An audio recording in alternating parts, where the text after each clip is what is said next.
There's three things that people loved to hate in the early 2000s.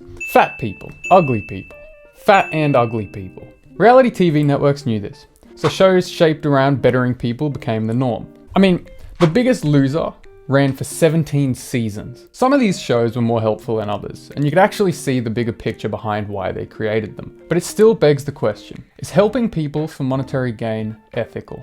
So I did some digging, and I managed to find the most unethical show around giving people makeovers. It sits at a measly 2.6 on IMDb and has garnered such reviews as pitiful, 1 star, complete trash, 1 star, define ugly, 1 star. So tonight we are taking a deep dive into The Swan.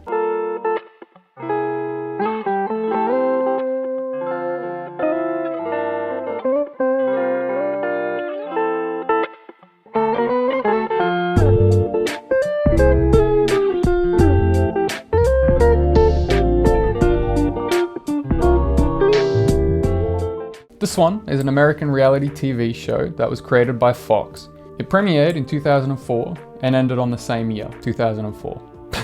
That's how bad it was. So why was it so bad? Each episode followed 2 self-proclaimed ugly ducklings, who over the course of a 3-month period experienced a makeover with the team of a personal trainer, a therapist, and a dentist. So it was never really that bad. You know, they never went under the knife, they never got loads of plastic surgery. Yeah, they got fuckloads of plastic surgery. I can't wait to go home. The average time period was roughly 3 months per contestant, and during those 3 months they didn't have access to the outside world. They didn't have access to family, friends, or their partners. They didn't even have access to a mirror. So basically, they were prisoners being experimented on. So far this show seems pretty rough, right? But it doesn't seem too bad. I mean, they're helping people become the more attractive version of themselves. Sure, it's for financial gain and entertainment purposes, but the overall message isn't that bad, right? Right? Not only are these women called ugly, judged by professionals on how they look, put through therapy and shunned from the world for 3 months, but after all this, they're then put in front of judges at a beauty pageant to be rated on their new transformation. And this doesn't just include their physical transformation.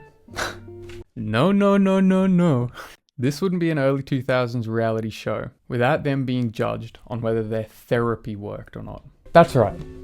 They got judged on their new personalities as well. And here's the kicker. The women that went on these shows aren't unattractive by any means. They essentially preyed on women with body dysmorphia, promised them that they could change it and make them beautiful, and then judged them at the end. But enough chit chat. Let's get into an episode.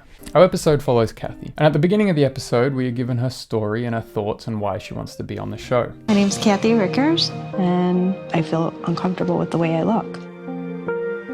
I used to get harassed, teased, pushed around. Her story is then watched by a team of professionals, and this fucking doctor, That's where I first. that man is trying not to laugh. Like, look at his face. That's where I first. So after all this, the professionals go through and they pinpoint exactly what she needs. And here's the rundown on Kathy's procedure. With her face, she'll have a brow lift, nose job, lip enhancement, under eyes, cheek removal, canopy, facial collagen, laser hair removal, and laser eye surgery. Kathy's foundation, breast augmentation, lip lift, and liposuction in 6 different areas. Kathy's procedures will include zoom bleaching, da Vinci veneers, cleaning and repairing of her teeth. For fitness transformation, Kathy will put on a 1200 calorie diet and will spend at least 120 hours in the gym, focusing on cardio and high repetition weight training. To help boost your self-esteem, Kathy will undergo weekly therapy and coaching. Sounds like a lot, right? Well, that's because it is. Kathy's first visit is the doctor's office. And this is so he can explain exactly what she'll be going through and exactly what she needs. Kathy is actually a very beautiful woman underneath all the, dare I say, less beautiful features. Yes, Mariner is a beautiful man, despite his ugly, very ugly exterior. Your nose is too big for your face. Keep in mind that this man has already seen Kathy's story. He already knows that her nose is big and that it's her biggest insecurity. So what does he do? He keeps going. And it hangs down a little bit, and it's not feminine. So it's finally time for her surgery. And the way that this doctor talks about it, and the way that he smirks, gives me a bad vibe. So voila, kept her looking natural. So let's see how she'll heal now. The heebie-jeebies of sorts. Look at him trying not to smile. In addition to Kathy's rhinoplasty, I performed extensive liposuction. I understand that some people love their jobs, but this man seems a little bit too excited. Oh, also this is how Kathy looks directly after. Here we go. Oh, yeah, I know. Just hang on to me. Keep in mind that she has to heal completely alone, trapped in a hotel room, completely isolated. So, yeah, she's not having a good time. I prayed for death this week. I have no words. Yeah, I've gained a pound. I've gained a few pounds since I've been here. Yeah. I would assume as much after the monster amount of surgery that you have been through. And then the show tries to dramatize Kathy's weight fluctuation and make it seem like it's her fault. Kathy has a tendency to make excuses. What excuses? She just underwent days of plastic surgery on her face and her body. Oh no! An extra pound! Shut the fuck up! Ugh. Shit makes me fucking angry. So now it's time for Kathy's reveal. And man, I am on the edge of my seat. Kathy Rickers.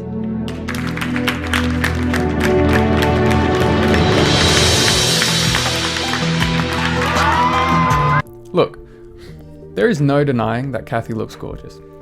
But here's the thing. Kathy already looked gorgeous. I'm not going to comment too much because I know that no matter which side I go, I'm bound to upset someone. So I'm just going to show you guys the raw clip and you can come up with your own opinions.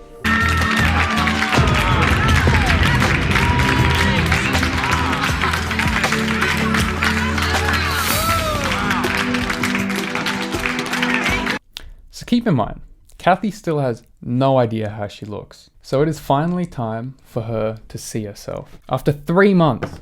3 fucking months!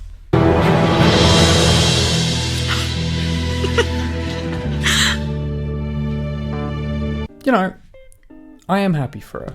She seems genuinely happy with the changes that they have made. I still think that it's unethical for the studio to do this for financial gain, but each to their own. And it's finally time for Kathy to see her partner and her family. And this moment is a very wholesome moment. What's up, baby? How are you?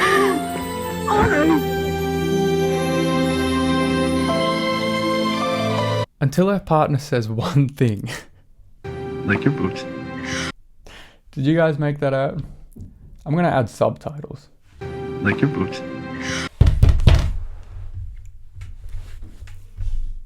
Man wasted no time.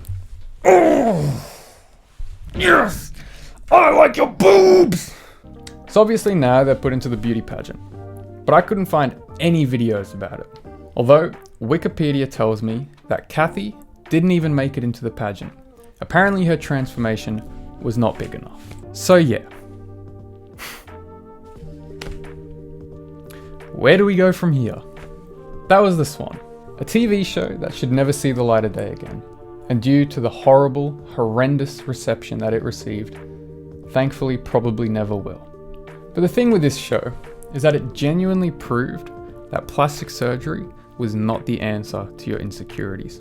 One contestant, Laurie Arias, who went through extreme physical transformations, told HuffPost 10 years later that she now lives with depression and bipolar and agoraphobia, and she believes it is due to her body dysmorphia. So if you ever struggle with your physical appearance, just know that you are gorgeous. Art is subjective, and you are art. What are your thoughts? Did you ever watch The Swan? Let me know in the comments below. And as always, thank you guys for watching. Like, share, comment, subscribe.